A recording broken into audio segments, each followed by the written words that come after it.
This review was made possible by contributions from viewers like you.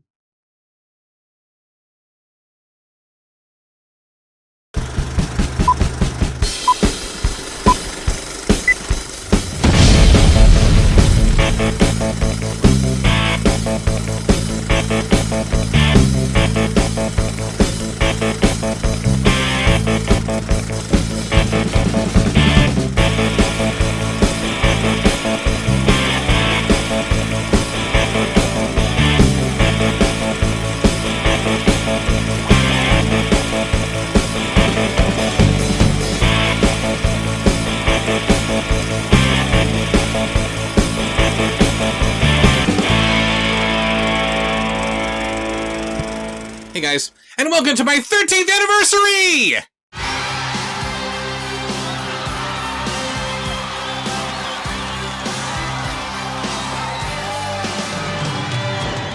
Today marks the 13th, February 13th since I've started reviewing, which means that it's time for 13 rounds of Which is Better? Let's begin.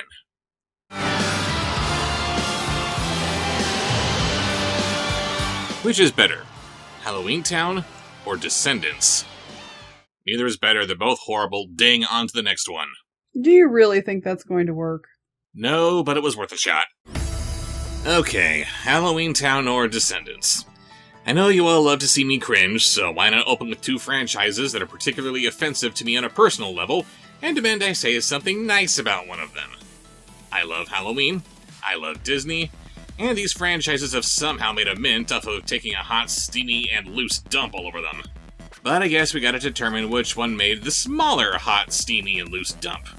I hate Halloweentown for taking my favorite holiday and dumbing it down into something as unfrighteningly accessible for 2-year-olds as possible. And I hate Descendants for taking one of the most beloved rosters of villains in the history of fiction and dumbing them down into some stupid fanfic about their kids who somehow revel in how bad they are while actively avoiding doing anything bad. Not only is this insulting to the rebellious attitudes of the teenage audience to which they're trying to pander, but the leaps and bounds they take to do it, and the utter devastation of character assassinations that they commit are utterly devastating. I hate Halloweentown for making a mockery of my favorite holiday, but Descendants takes delight in ruining most of the entire Disney canon. So, which is better? Put a gun to my head, and I gotta say, Halloweentown, and oh my god, does it feel wrong to do that! You heard it here, folks. Halloweentown is better because Marnie's special. I hate you. I know.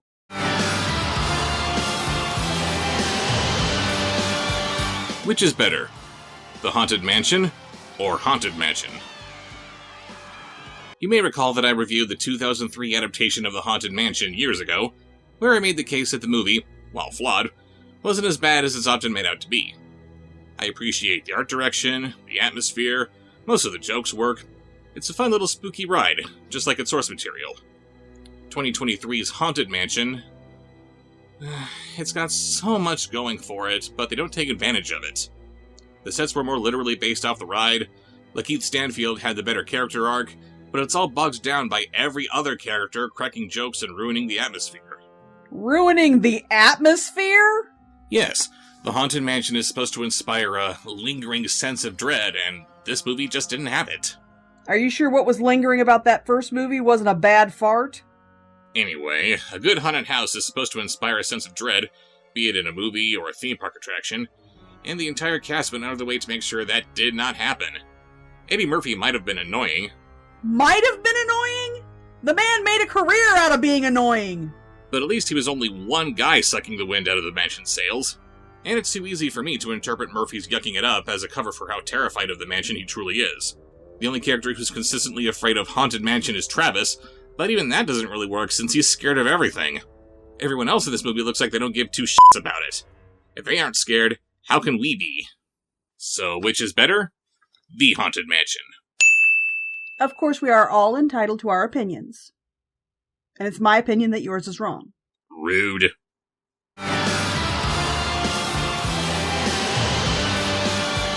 Which is better, Wednesday or the Addams Family musical? Lamentably, we must admit to the possibility that we may never see another perfect adaptation of the Addams Family outside the Barry Sonnenfeld films. I enjoyed both Wednesday and the Addams Family musical, but both of them fell victim to flawed writing and mischaracterization here and there. But to Wednesday's credit, its flaws are more spread out over the course of 8 episodes, so they're not as noticeable as they are in the 2-hour musical. It's easier to take the bad when there's so much more good filling in the gaps. So which is better? Wednesday.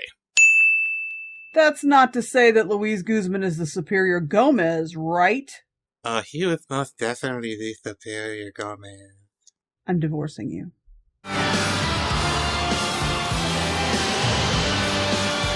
Which is better?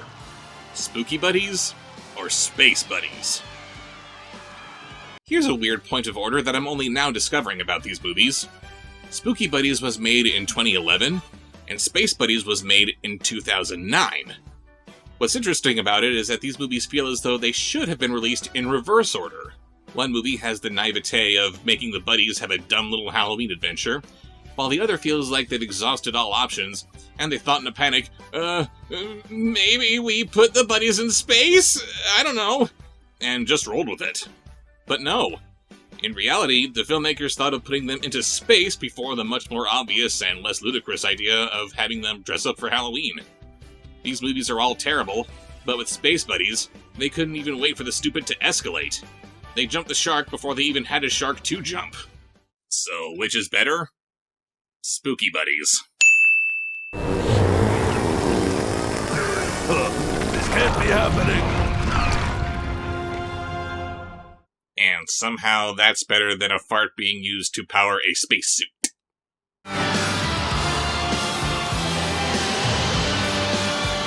Which is better? Isle of Dogs or Lady and the Tramp 2? Good grief, I can't think of a more pointless direct-to-video Disney sequel than Lady and the Tramp 2. It's already weird to imagine that there'd be enough of a demand to warrant the sequel's existence, but then they took the dynamic between Lady and the Tramp and just haphazardly tossed it at a couple of children. It's not every day that Disney pulls off sloppy and squicky, but they did it. Isle of Dogs, on the other hand, I can't remember ever being this angry at something so boring. And frankly, I much rather take pointless by Disney than boring by Wes Anderson. So, which is better? Lady and the Tramp 2.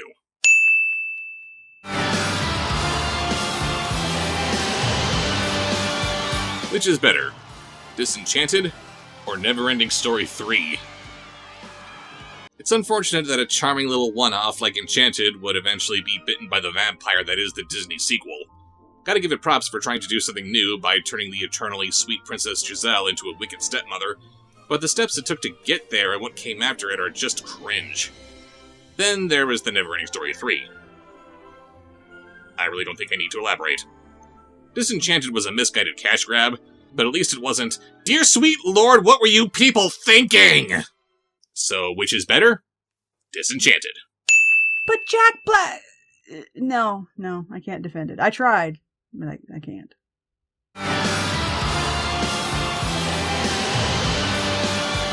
Which is better? Alpha's Magical Christmas or Christmas Comes to Pac-Land?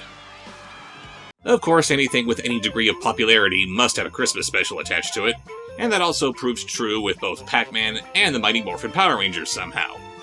In Christmas Comes to Pac-Land, Pac-Man helps Santa Claus find his missing toys and get his sleigh back in the air.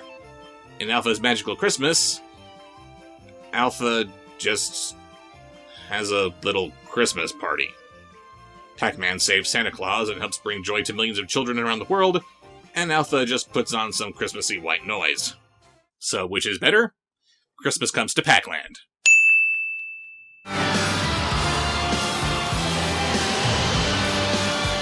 Which is better? Puppy Star Christmas or Chili Christmas? I hate the air-steaded Butterverse. I hate how he started out with a dog who could shoot hoops with magical boops, and through the power of yes and, we somehow got to the point where we have pop-singing puppies who want to extort Santa Claus for the gifts that they're owed. It's one increasingly stupid movie after another, and it never stops. And sure, Chili Christmas sucks on toast, but at least it was only one movie with no baggage attached to it. And it's not every day when I can legitimately say, I was impressed by Tom Arnold's acting. So, which is better? Chili Christmas.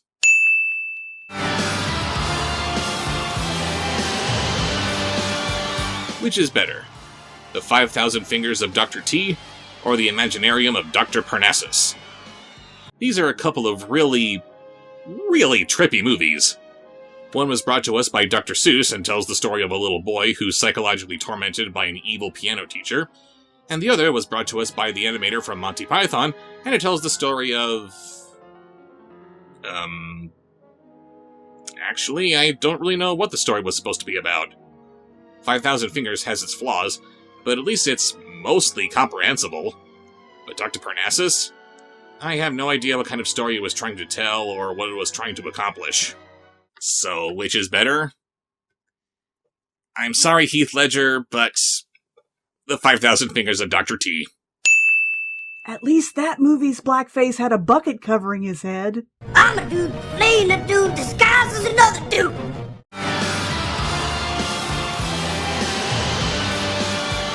Which is better?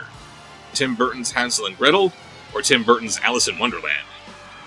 Hansel and Gretel is a weird little time capsule in Tim Burton's career, when he was left completely alone to run wild before finding his footing as a director. It's an odd little mess of a retelling of the classic fairy tale, but man, is it a fun and spectacular mess. Contrary-wise, Alice in Wonderland marks an unfortunate chapter in Burton's life, after he spent decades honing his craft as an award-winning director, and for some reason the studio would rather restrict him with notes and conditions than let him do his thing. The movie itself is not as bad as its reputation would have you believe, but it's a tragic example of what happens when a studio ties an artist's hands instead of letting the artist art. While Alice in Wonderland is more technically refined, Hansel and Gretel is Burton at his most Burton-esque. So, which is better? Hansel and Gretel.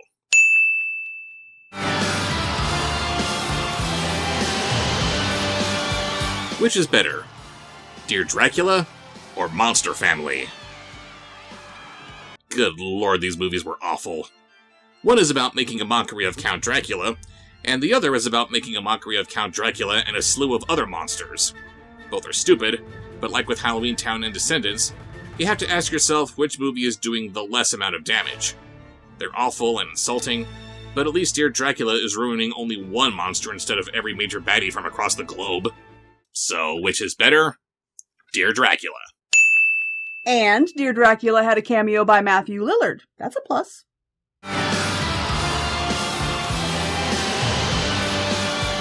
Which is better? The Nutcracker, The Untold Story, or The Nutcracker and the Four Realms? Sweet Christmas cookies, who knew that The Nutcracker would be so hard to adapt for the silver screen? One movie decided that it should be an allegory for Nazi occupation, and the other decided that it needed to be a scavenger hunt for how many social brownie points it could find. But as insane as it was, at least The Untold Story was trying to tell the original story with an original twist. Take away the Nazi imagery and the smoke factories, and it's still more or less the story of the Nutcracker. The Four Realms just looks embarrassed by its source material, and wanted as little to do with it as possible. And sure, The Untold Story is a lot crazier, but better to be crazy than boring. So, which is better? The Nutcracker, The Untold Story.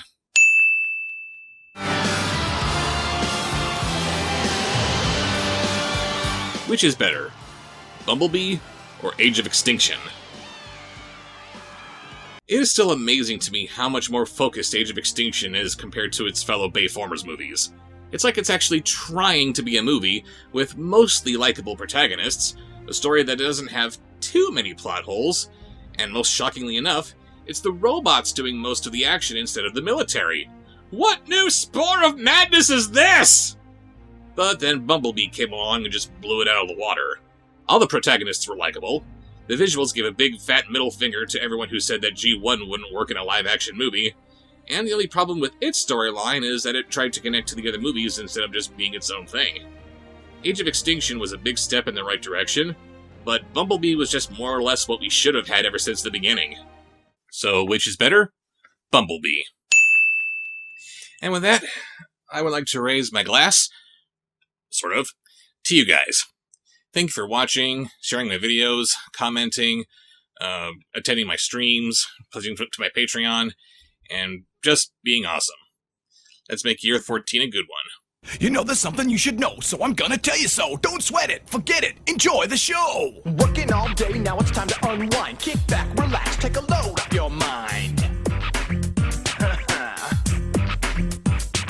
I'll be busting the moves and I'll be busting the rhymes. We'll be busting up laughing cause it's party time.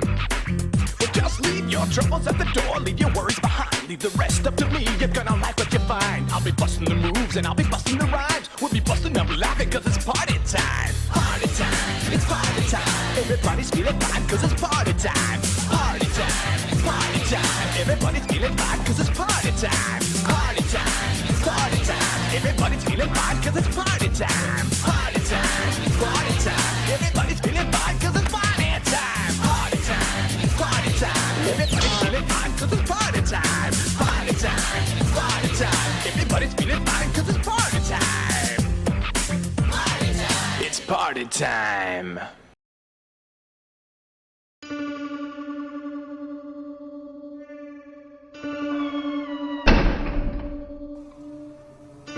Subscribe, like, follow, comment, share, watch more.